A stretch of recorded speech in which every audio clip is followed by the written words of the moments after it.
ہاں جی، یہ حرف ہے تو دیکھنے میں مشکل نظر آ رہا ہے کہ یہ حرف مشکل ہوگا، لیکن یہ پڑھنے میں بالکل مشکل نہیں ہے، آسانی سے پڑھا جاتا ہے۔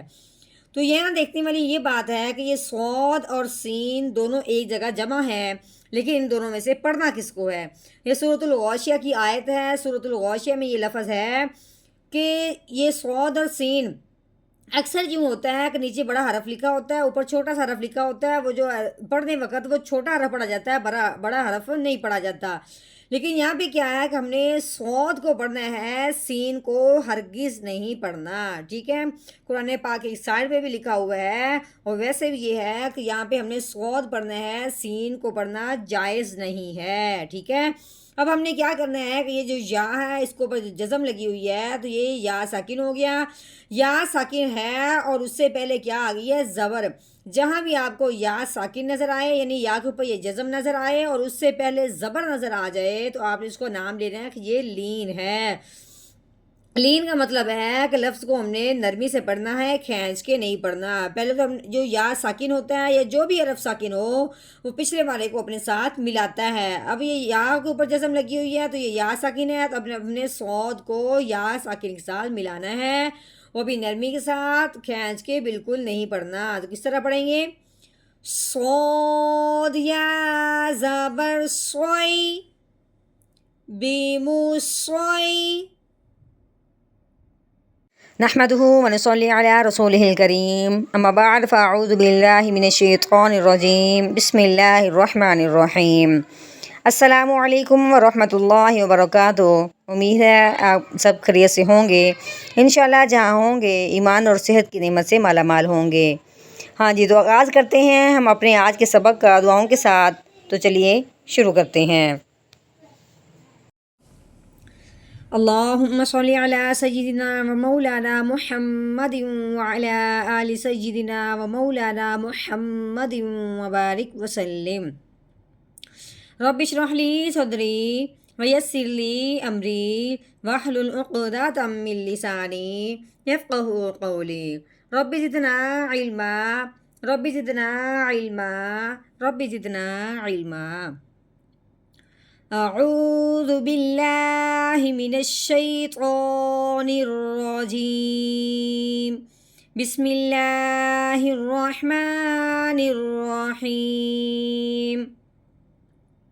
یہ لام ہے، لام کے اوپر جو لگی ہوئی ہے اس کو زبر کہتے ہیں، اور یہ سین ہے، سین کے اوپر جو لگی ہوئی ہے اس کو جزم کہتے ہیں۔ یہ جزم جس بھی حرف کے اوپر بھی آتی ہے اس حرف کو ساکن کہتے ہیں۔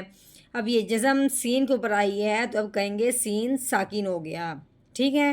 ساکن کا مطلب کیا ہوتا ہے؟ ساکن وہ حرف ہوتا ہے جس کے اوپر نہ زبر ہو، نہ زیر ہو، نہ پیش ہو۔ تو ساکن حرف جو ہوتا ہے وہ پچھلے والے کو اپنے ساتھ ملاتا بھی ہے، ٹھیک ہے؟ اب ہم نے کیا کرنا ہے؟ لام کو سین کے ساتھ ملانا ہے اس جزم کے آنے کی وجہ سے، ٹھیک ہے؟ سین سیٹی والا حرف ہے، لام کو سین کے ساتھ ملاتے ہوئے ہم نے سیٹی کی آواز نکالنی ہے۔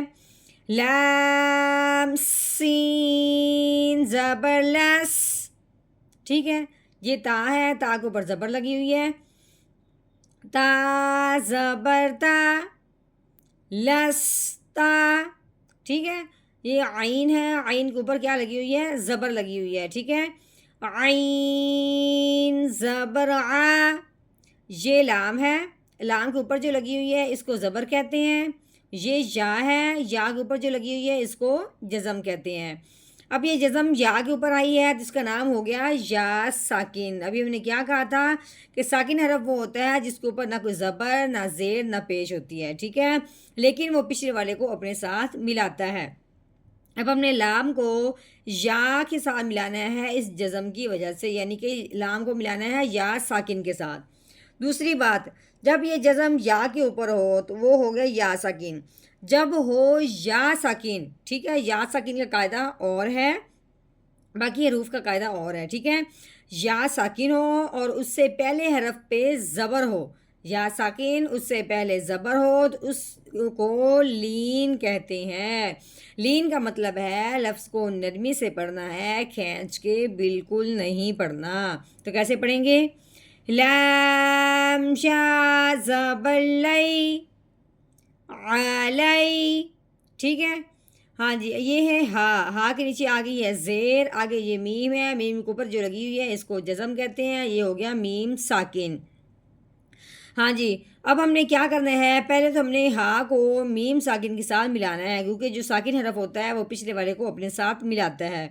دوسری بات, جب میم ساکن ہو اور اس کے بعد با ہو, میم ساکن اس کے بعد با ہو تو پھر میم ساکن پہ غنہ کرتے ہیں.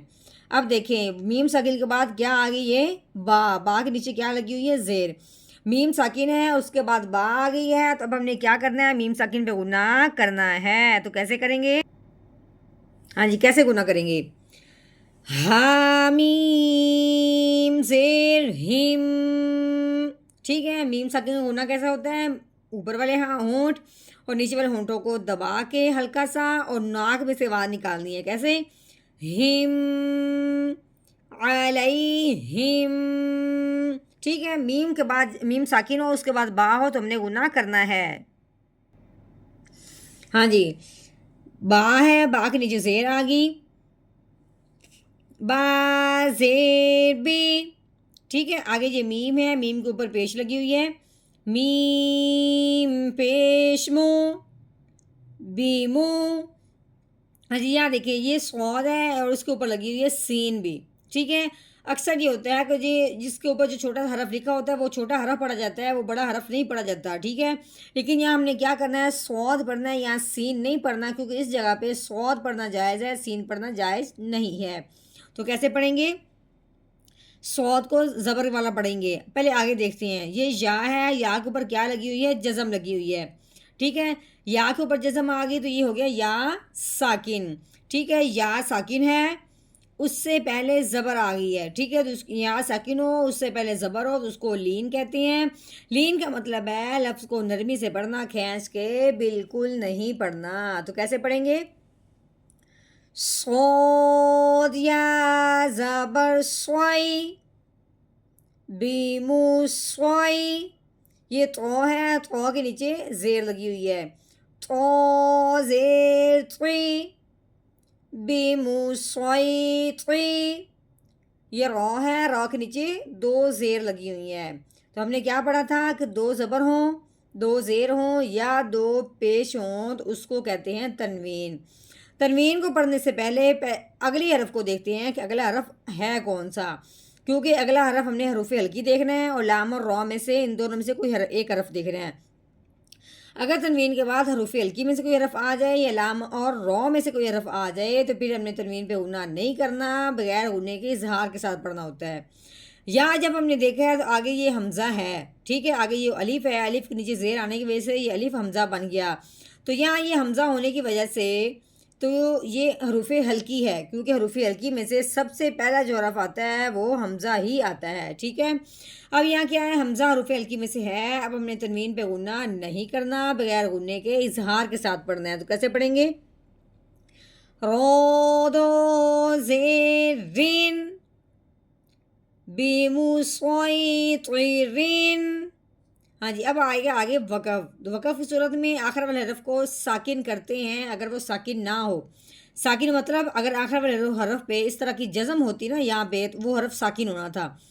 تو اب یعنی بھی یہاں ساکن نہیں ہے, یہاں تو تنوین ہے. اب ہم نے کیا کرنا ہے کہ اس کو ساکن کر دینا ہے. اب وہ کیسے کریں گے دیکھتے ہیں. آگے وقف بیمو سوئی طیر بیمو سوئی طیر, اس طرح کر کے اس کو ساکن کر دینا ہے. اب ہم نے مکمل آیت کا توڑ کیا ہے, اب ہم نے اپنی مکمل آیت کا کرنا ہے جوڑ, وہ بھی روانگی کے ساتھ, اعوذ باللہ بسم اللہ کے ساتھ. چلیے شروع کرتے ہیں. اعوذ باللہ من الشیطان الرجیم. سورۃ الغاشیہ مکیہ. بسم اللہ الرحمن الرحیم. لست علیہم بمسیطر لست لست عليهم بمسيطر.